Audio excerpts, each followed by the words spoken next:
It was just my whole upbringing was really about like doing what makes you happy and not like just getting caught up in the uh, sort of the hamster wheel of life Yeah. that a lot of schools, frankly, like the education system, a lot of times is just prepping you to be a great employee and be a soldier. And I heard something recently, I don't know if it was a rumor, about the idea that our education system actually came from the idea of developing soldiers, like the way we teach, which again, could be rumor, apparently like a long time ago, Yeah. 150 years ago.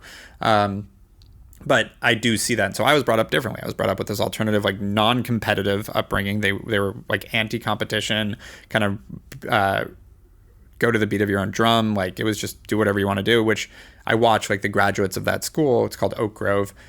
All are doing very different things, but you have super high achievers. Like the youngest deputy attorney general in California came out of that school.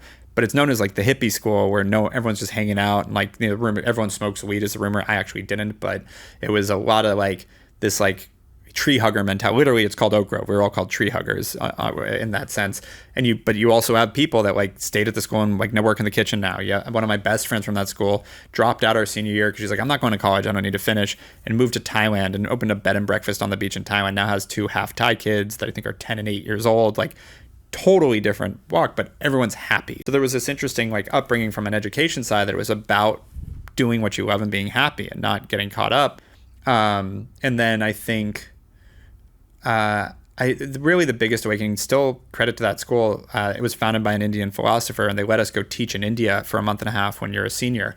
And I went over there, and I mean, polio was still, this was 2003, 4.